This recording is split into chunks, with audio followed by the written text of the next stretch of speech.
Lo que Dios anhela que usted haga en la vida espiritual.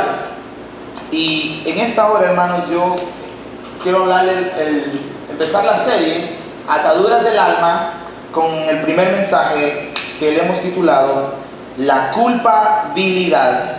Y para eso, antes de empezar, quisiera que se pusiera de pie por última vez y vamos a la palabra de Dios. Déjenme, mi querido hermano, solamente buscar el pasaje que vamos a leer. Bueno, aparece ahí en la computadora, pero juntos vamos a leer dos pasajes de la Biblia. Pero antes yo regreso a ese, pero quiero que vayamos al libro de Juan, capítulo 8, versículo del 1 al 11.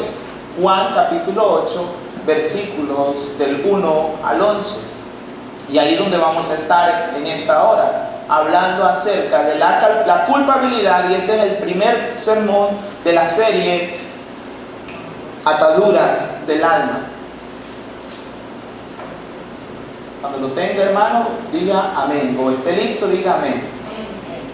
Gloria a Dios. Lo vamos a leer antifonalmente. Yo leo el versículo 1, ustedes leen el versículo 2 y así sucesivamente, todos juntos. El versículo 11 lo leemos todos.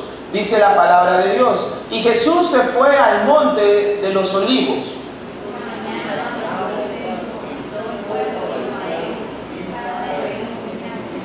Entonces los escribas y los fariseos le trajeron una mujer sorprendida en adulterio, y poniéndola en medio,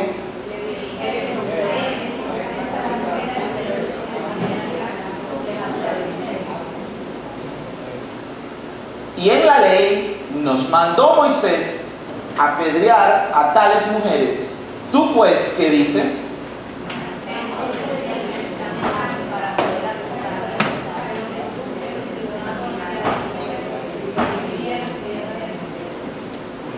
Y como insistieran en preguntarle, se enderezó y les dijo: el que de vosotros esté sin pecado, sea el primero en arrojar la piedra contra ella.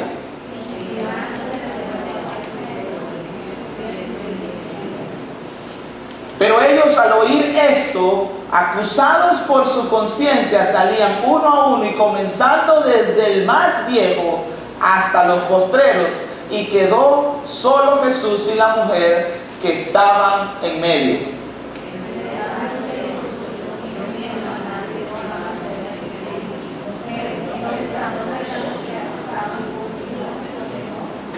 Ahora todos juntos el 11. Ella dijo: ninguno, Señor. Entonces Jesús le dijo: ni yo te condeno, vete y no peques más. Oramos al Señor. Padre, en el nombre de Jesús, en esta hora te pedimos que tu palabra sea abierta, Padre, con la claridad que tu palabra necesita ser honrada. Te pedimos en esta hora, Dios, que tú nos ayudes a entender, Señor, que hay áreas en tu vida, en nuestra vida, donde necesitamos ser sanados. Hay áreas espirituales, Señor, que necesitamos entender, Señor, que la sanidad solo vendrá a través de afrontarlas, a través, Señor, de darnos cuenta que esas áreas deben de ser afrontadas de acuerdo a tu palabra, confrontadas con tu palabra. Te pedimos que en esta hora nos enseñes, que en esta hora nos ministres, que seas tú hablando al corazón, hablando a la mente, pero sobre todo también hablando a la voluntad de Dios. Ayúdanos, Dios, porque es necesario, Señor, que seamos sanos emocionalmente para vivir una vida espiritual plena y en abundancia. Te lo pedimos en el nombre de Jesús.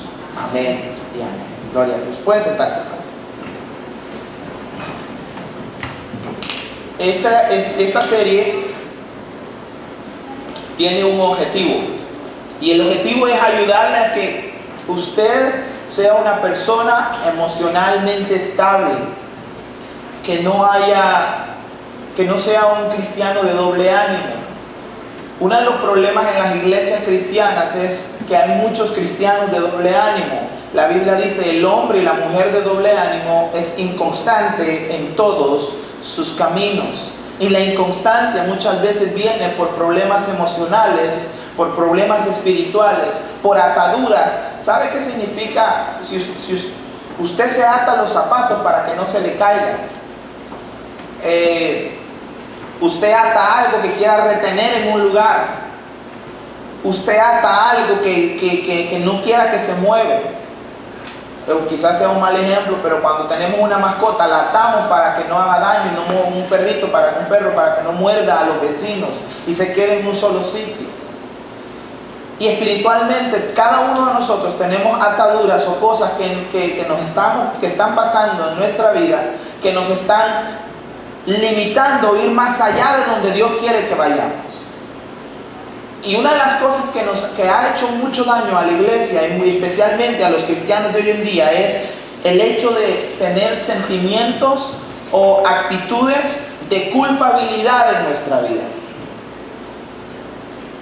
Y quiero leerle un pasaje de la palabra de Dios. El libro de Juan capítulo 8 versículo 33 dice: así que si el Hijo os libertare, seréis verdaderamente libres. ¿Por qué quiero empezar con este pasaje? Quiero decirle que aunque usted tenga ataduras, aunque usted tenga cosas en su vida que lo estén limitando, no es el plan de Dios. Porque si usted tiene a Cristo en su corazón y si Cristo Jesús mora en su vida, Dios quiere que usted sea libre de esas ataduras. La Biblia declara que si el Hijo os libertare, seréis verdaderamente libres. Eso significa que el camino a la libertad espiritual, emocional, es Jesús. Y si Jesús es el camino a esa libertad espiritual y emocional, ¿qué debemos hacer nosotros para sobrellevar, para salir adelante, para tomar como rema o como hecho o parte de nuestro estilo de vida la promesa de que si Jesús nos liberta, somos verdaderamente libres? Y en esta hora hay una atadura que quiero enfocarme principalmente, y es la atadura de la culpabilidad. Y quiero decirle que esa atadura tiene como objetivo hacerle sentir a usted menos o hacerle sentir mal por cosas que usted hizo, que le pasaron o que sucedieron. Y antes de entrar a lo que es culpabilidad, quiero decirle de que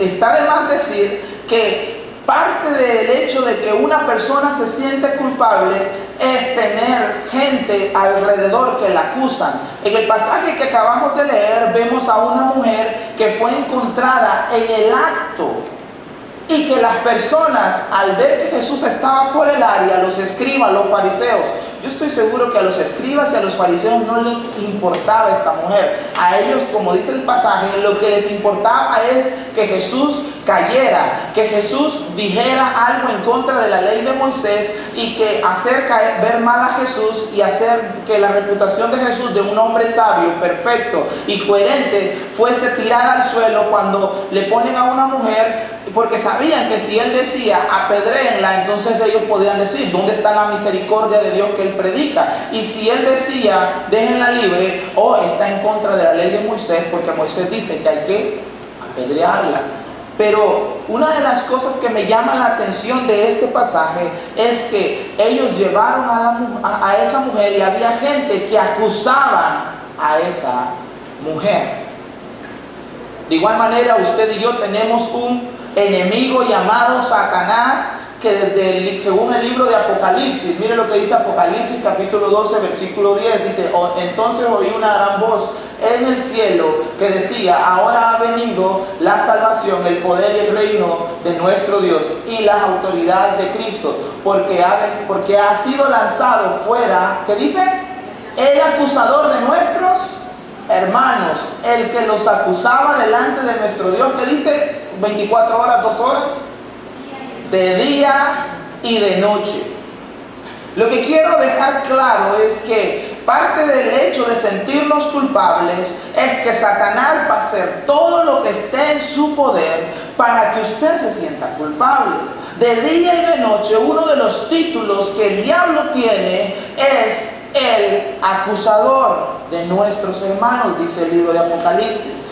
Satanás va a tratar de acusarle. Satanás va a tratar de que usted se sienta mal por algo que hizo en el pasado. Satanás va de las decisiones que con el tiempo usted se dio cuenta que cometió y que fueron negativas y que trajeron en lugar de algo positivo a su vida, sino que trajeron algo negativo, Satanás va a poner el dedo en la llaga y lo va a acusar de día y de noche. Y si usted no entiende eso, hay dos cosas que usted tiene que entender para ser libre de las ataduras de la culpabilidad. Número uno, que Dios te puede libertar. Y número dos, que hay un enemigo que de día y de noche te va a estar acusando. Y es increíble como muchos cristianos hoy en día se dejan acusar y no toman la autoridad de Dios. Y en lugar de salir de esa atadura, en lugar de buscar más a Dios, se terminan alejando de Dios. Y en la vida cristiana pasa mucho esto, hermanos. Yo quiero decirle, y yo quiero que vayamos ahora al pasaje que estábamos leyendo. El pasaje que tomamos de Juan capítulo 8, versículo del 1 al 11, dice así: Jesús fue al monte de los olivos a orar y por la mañana volvió al templo y todo el pueblo vino a él y sentándose a él les enseñaba. Creo que se murió la batería del micrófono. ¿Alguien no está, verdad? Vamos a usar esto, déjame poner el micrófono. Vamos a poner suavecito, se murió la batería. Poner el micrófono rápido.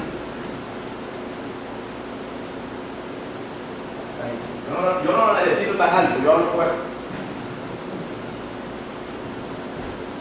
Ok, 1, 2, sí. Entonces, el pasaje que acabamos de leer habla de que Jesús fue al monte y después personas trajeron a Jesús a una mujer la cual acusaron y la encontraron no solo por adúltera, sino que la encontraron en el mismo acto de adulterio. Había poco que defender a esta mujer y había mucho por qué acusarla.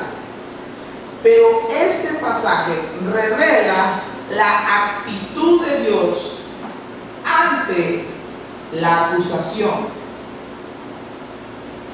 Este pasaje es el pasaje más claro que tenemos en la Biblia de cómo Dios actúa ante la acusación o ante... Ahora, yo le voy a decir algo y yo quiero que preste atención a lo que le voy a decir. Si la acusación es mala, ¿por qué es una actitud, un sentimiento que el ser humano experimenta? Le voy a decir por qué la acusación es un sentimiento que Dios permite que el ser humano experimenta. Porque hay cierta acusación que nos puede servir a acercarnos a Dios. O culpabilidad, perdón. No la acusación, cierta culpabilidad que nos puede servir a acercarnos a Dios. Pero el problema de la culpabilidad es que muchos o se sienten culpables por cosas que no tienen la culpa. Te voy a poner un ejemplo. Una muchacha que fue abusada por un familiar, abordó el abuso sexual y se siente culpable y dice: yo tuve que hacer algo para que me abusaran. Ella no tiene la culpa de nada, pero se siente culpable y experimenta la culpabilidad. Conocí el caso también, esto es algo real, de una joven que por su necesidad tuvo que trabajar en su embarazo. Y por el trabajo y por el exceso de trabajo que tuvo que hacer en el embarazo, perdió a su bebé. Y ella se sentía culpable. Y ella decía: si yo no hubiese trabajado, quizás mi bebé estuviese vivo. Y ese es el problema de la culpabilidad, porque hay muchas personas que se sienten culpables por cosas que ellos no tienen la culpa. Pero en este caso vamos a ver algo bien interesante en este pasaje, y es la actitud de Dios ante la culpabilidad. Porque la mujer que fue encontrada en adulterio tenía todos los argumentos para ser apedreada de acuerdo a la ley de Moisés y ser culpable. Pero qué tremendo es que Dios no juzga la culpabilidad como nosotros la juzgamos. Porque miren, el versículo 3 dice: entonces los escribas y los fariseos trajeron a una mujer sorprendida en adulterio y poniéndola en medio le dijeron: maestro, esta mujer ha sido sorprendida en el acto. En otra, alguien dijo que esta mujer acababa, escuché un mensaje donde esta mujer, donde el predicador decía que cuando la Biblia dice en el acto, en el original, eso quiere decir que prácticamente la acababan de sacar de la misma cama donde ella tenía teniendo relaciones sexuales con el hombre, y la trajeron quizás desnuda o semidesnuda a presentarla delante de Jesús. Y mire lo que le dicen los fariseos: en la ley nos mandó Moisés a apedrearla a tales mujeres. Tú pues, ¿qué dices? Esas palabras, tú pues, ¿qué dices? Es como cuando el enemigo viene y le dice a Dios: mira, ese muchacho, ese que dice que es cristiano, mira cómo está viviendo, mira lo que hizo en el pasado, y ahora viene a querer decir que te está buscando, ahora viene a querer acercarse a ti, ahora viene a querer aparentar que está buscando de Dios, cuando en el pasado hizo tanto daño, hirió a tantas personas, destruyó esto, falló en esto. ¿Y tú qué dices, Dios? ¿Qué vas a hacer con ese que dice que es cristiano? Y mire lo que dice la palabra, versículo 6. Mas estos decían, tentándole para poder acusarle. Pero Jesús, inclinándose hacia el suelo, escribía en tierra con el dedo. Como insistieron a preguntarle, se enderezó y dijo: el que vosotros esté libre de pecado, que tire la primera piedra. Y dicen ellos que, acusados por su conciencia, se fueron yendo uno por uno, desde el más joven hasta el más anciano, dice la palabra. Y vamos al versículo 9. Al oír esta acusación por su conciencia, salían uno comenzando desde el más viejo, pero hasta los posteros. Y quedó solo Jesús y la mujer. Cuando quedaron solos, y me llama mucho la atención ese pasaje, porque en este pasaje vemos la misericordia de Dios cuando una persona le falla a Dios o comete un error. Queda solo Jesús con la mujer, y alguno de ustedes puede decir: esta era la parte más fácil. ¿Por qué? Porque la mujer, ya los que la querían matar se habían ido. Con los que estaba ella condenada a muerte se habían ido, y quedaba solamente con Jesús, alguien que era bueno, que era santo. Ahora, lo tremendo es, hermano, que cuando usted queda solo con Dios, es que se revela a usted quién realmente es. Porque delante de la gente, muchos pueden estar hablando mal de ti. Y quizás haya personas que, aunque tú te quieras arrepentir por las cosas que hiciste en el pasado, no te han perdonado todavía. Y quizás haya personas que, aún cuando tú ya te arrepentiste, te siguen viendo como la persona que fuiste en el pasado. Pero cuando tú te encuentras solo con Dios y te ves con Dios cara a cara, es entonces que se revela si realmente estás arrepentida o arrepentido, o si solamente estás queriendo jugar con Dios para no pagar las consecuencias del pecado. Y en ese momento que la mujer se quedó sola con Dios, con Jesús, dice la palabra en el versículo 10: enderezando Jesús, no viendo a nadie, sino solo la mujer, y le dijo: mujer, ¿a dónde están los que te acusan? Y mire qué palabras más tremendas de Jesús. Y esta es la actitud de Dios ante la culpabilidad. Ninguno te condenó. Ella dijo: ninguno, Señor. Entonces Jesús le dijo: ni yo te condeno, vete y no peques más. Vete y no peques más. ¿Está Jesús justificando el pecado de la mujer? No, porque Jesús le dio una orden, le dijo que se fuera y que no pecara más. Y cuando nosotros le pedimos perdón a Dios, y parte de la culpabilidad es que muchas de las personas que experimentan la culpabilidad son personas que se van de la presencia de Dios, piden perdón, y en lugar de no pecar más, siguen pecando. Y es donde la culpabilidad los abraza y emocionalmente los destruye. Porque la culpabilidad trae angustia. Porque sentirse culpable de algo que hemos hecho, o que estamos haciendo, o que queremos hacer, o que hemos planeado, o que estamos planeando hacer. Fíjense qué tremendo, que hay personas que se sienten culpables por cosas que están pensando hacer y no las han hecho. Hay personas que se sienten culpables por cosas que saben que están malas, pero lo pensaron y ese pensamiento está maquinándose en su mente, no lo han hecho, pero trae angustia, porque en su corazón ya propusieron querer hacer algo que no agrada a Dios y se sienten culpables. Y eso no los deja vivir una vida plena en el Señor. Pero Jesús le dice a la mujer: vete y no peques más. Y para nosotros entender la culpabilidad, debemos de saber qué es culpabilidad. Y la primera cosa que quiero que veamos en esta hora es eso: ¿qué es culpabilidad? Y podemos definir la culpabilidad de dos maneras. Primero, mi querido hermano, es el hecho de haber cometido algún pecado o agravio, ya sea legal o ético.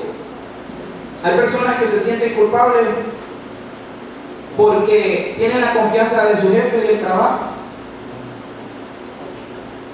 y le están robando. Hay personas que se sienten culpables porque en algún pensamiento, algo que les sucedió en el pasado, los ha marcado, y eso los lleva a sentirse menos, a sentirse desdichados, a sentirse que no valen, a sentirse que no pudieron y que nunca van a poder.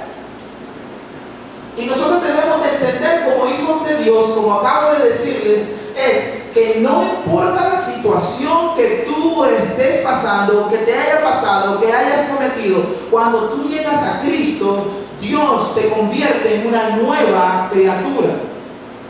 Y ser nueva criatura significa que las cosas viejas pasaron y que todas son hechas nuevas en Cristo Jesús.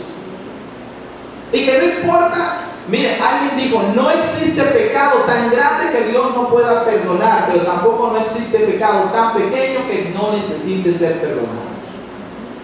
Y tú debes de entender eso en tu vida espiritual. No existe pecado tan grande que Dios no pueda perdonar, pero no existe pecado tan pequeño que no necesite el perdón de Dios en tu vida. Para tú seguir adelante, debes de entender que constantemente debes de presentar tu vida delante de Dios y entender que Dios es Dios todo misericordioso, pero también Dios es justo. Ahora, el segundo, la culpabilidad es el dolor profundo de sentirse culpable por haber cometido un acto indebido, inmoral o pecaminoso. Y eso es algo que hasta muchas personas están dolidas, se sienten mal, no avanzan, porque algo los marcó, porque cometieron algo inmoral, algo pecaminoso que los está marcando, que los está hiriendo tremendamente. Y mi hermano, es preciso recordar, y es algo que quiero decirle en esta hora, que no toda sensación de culpa es legítima. ¿Usted sabía eso? Que no toda sensación de culpa es legítima. Y vuelvo a lo que yo le dije a los dos ejemplos que le di. Usted puede sentirse culpable, pero no es algo quizás legítimo que usted merezca, que es algo por lo cual usted merece sentirse culpable. Porque hay cosas que le sucedieron en su vida donde usted no pudo hacer nada. Le pasó, hermano. Le sucedió, usted no pudo hacer nada. Usted simplemente tuvo que pasar esa terrible experiencia. Le dolió, sucedió. ¿Qué hizo usted para que le sucediera? Nada. Pero hay personas que no hicieron nada para que algo les pasara y se están culpando. Un ejemplo, usted está pensando: yo elegí mal a mi pareja y fracasé. Y pasó y sucedió. Pero le voy a decir algo: usted lo eligió mal sin Cristo, pero en Cristo usted no lo hubiese hecho de esa misma manera. Porque ahora que usted tiene a Cristo, usted es nueva criatura. Y ahora que usted tiene a Cristo, Dios le da la oportunidad. Dios hace todas las cosas nuevas. Y eso es algo que usted debe de entender. Algunas son reacciones por pecados cometidos, pero otras, oiga bien, son sentimientos algo impreciso de indignidad sin ninguna razón ni motivo definido. Ahora yo voy a hablar acerca de por lo menos 3 diferentes tipos de culpa. Hay una culpa que es la culpa buena. Y la culpa buena viene como resultado de haber desobedecido a Dios. Esta emoción dolorosa e incómoda es un don de Dios mediante el cual Dios lo atrae a través de la obra del Espíritu Santo para que usted se sienta culpable y sienta el peso de haber desobedecido a Dios. Hablando de culpa buena, existe. Yo le voy a decir: Dios no puede un lado bueno. Dios, porque yo le voy a decir una cosa, Dios fue el creador de todo. Dios creó el amor, Dios creó, le voy a decir, pues la Biblia dice que Dios aborrece el pecado. Aborrece, eso significa que hay cosas que a Dios no le gustan. Hay cosas que para Dios son abominación. Y para lo que Dios es abominación, es algo que vaya en contra de lo que Él ha dicho que nosotros hagamos. Y le voy a decir algo bien increíble. Yo entre medio que yo estaba estudiando mientras estaba pensando en este tema, es de que la culpa buena es aquella que nos atrae a Dios y nosotros decimos, yo le fallé al Señor, yo necesito regresar a los caminos de Dios, necesito volver al Señor. Por ejemplo, Pedro le falló a Dios y él se arrepintió y él lloró amargamente y emocionalmente se quebró el apóstol Pedro después de haber negado 3 veces a Jesús. Pero Pedro ese sentimiento lo canalizó sabiendo que tenía que regresar a Dios y acercarse a Dios. Diferente a lo que hizo Judas. Judas sintió culpabilidad porque ya no iba a ser conocido. Judas dijo, se van a dar cuenta que yo fui el que traicioné. Socialmente la gente me va a repudiar. Y no pensó en que había ofendido a Dios. Pensó en lo que le iba a pasar a él y en las consecuencias de que le iban a suceder a él. Y por eso Judas terminó como terminó, matándose, asesinándose él mismo. Y Pedro, en lugar de pensar en lo que a él le iba a pasar, él pensó lo que le había hecho a Dios. La culpa buena es aquella que donde pensamos en lo que le hacemos a Dios y no lo que nos va a pasar a nosotros. Pero hay otro tipo de culpabilidad que es la culpa mala. Y esa es la que se origina con ideas distorsionadas y acciones equivocadas. Podemos creer que algo es pecado cuando no lo es. Por ejemplo, le voy a poner un ejemplo. Hay iglesias que ponen cargas en las personas y las hacen sentir culpables por diferentes situaciones. Mire, yo creo en el don profético. Yo creo que Dios puede hablar a través de sueños. Yo creo que Dios puede ministrar tu vida. Pero, ¿sabe una cosa? Un día yo estaba en una iglesia y había una persona orando por las personas. Y una de estas personas le dijo a una hermana, usted debe de tener cuidado porque usted va a morir en un accidente de avión. ¿Y usted cree que esa mujer se quiso volver a subir a un avión? Si a usted le dice a alguien y que usted cree que es la profeta de Dios, mire, Dios me dijo que usted va a morir en un accidente de avión, ¿cómo usted se sentiría después? Y al día siguiente tiene que ir de vacaciones. ¿Sabe una cosa?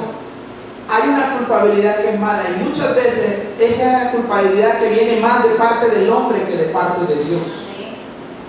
Porque el hombre muchas veces, ¿sabe qué? Nosotros mismos somos capaces de hacer sentir culpables a las personas.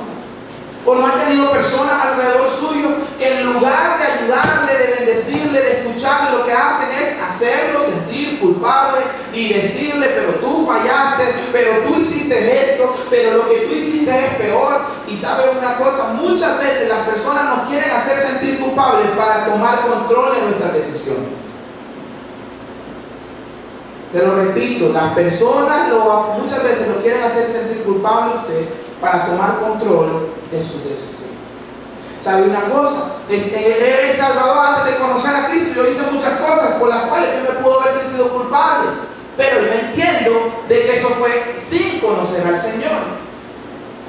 Hace como 2 meses hablé, estábamos en la casa de mi suegra, de Romira, y de repente recibo una llamada y era un compañero de 9º grado que yo le había dado por Facebook, nos habíamos encontrado y él se dio cuenta que yo soy pastor y me empezó a decir, mira George, que me acuerdo y mira, y que me sorprendió que tú eres pastor, si mira todo lo que tú hacías y que tú eras acá y tú hiciste esto y tú hiciste lo otro y tú hiciste lo otro. Y yo dije, un momentito, yo voy a parar el hombre. ¿Y sabes qué le dije yo? Mira, ese que tú estás hablando ya se murió. Porque ahora la persona con la que tú estás mencionando, yo ni la recuerdo porque ese era mi viejo hombre. Ahora yo soy una nueva persona en Cristo. En Cristo ya hay todo eso que pasó, ya, y por favor te pido que no me recuerdes cosas con las cuales yo ya me perdonó y yo me perdoné. ¿Por qué? Porque usted no siempre va a experimentar la culpabilidad si no aprende usted a perdonarse. Porque no solamente basta con que Dios te perdone, tú te tienes que perdonar para no sentirte culpable. Ahora hay otra culpabilidad que es la culpabilidad genuina, y la culpabilidad genuina es una sensación dolorosa percibida como resultado de haber hecho algo malo. Algunos ejemplos en la Biblia son Adán y Eva. Miren lo que le pasó a Adán y Eva. A ver si tengo, eso no lo tengo acá, pero no sé si usted se acuerda en el libro de Génesis, más adelante lo tengo. Cuando Adán y Eva pecaron, dice la Biblia que ellos se dieron cuenta que estaban desnudos y se escondieron. Y cuando ellos se esconden, Dios les llama y le dice: Adán, ¿dónde estás? Y le dice: oímos tu voz y nos tuvimos miedo y nos escondimos, le dice a Dios. Y ellos andaban con hojas de higuero porque en ese momento les dio vergüenza. Porque el pecado, hermano, trae vergüenza a la vida. Porque cuando uno peca, uno vive en vergüenza. Cuando uno le falla a Dios, uno le da vergüenza. Y Adán y Eva, cuando pecaron, ellos antes de pecar y de fallarle a Dios, de desobedecer a Dios, ellos andaban desnudos y no les importaba porque sus mentes eran puras. Porque ellos tenían imagen y semejanza de Dios y ellos entendían de que eso era normal. Pero cuando pecaron, se dieron cuenta que estaban desnudos y cubrieron sus cuerpos con hojas de higuero. Y Dios les da esta respuesta y les dice: ¿quién te enseñó que estás desnudo? Yo creo que los dejó fríos con esa respuesta. Porque ahora nosotros entendemos que fue el pecado que les enseñó que ellos estaban desnudos. Pero entonces la culpabilidad genuina viene acerca de eso. Pero hay otra culpabilidad, hermanos, y es la culpabilidad falsa. Aunque no hayamos cometido una mala acción, esta se debe a accidentes trágicos. Oiga bien, accidentes trágicos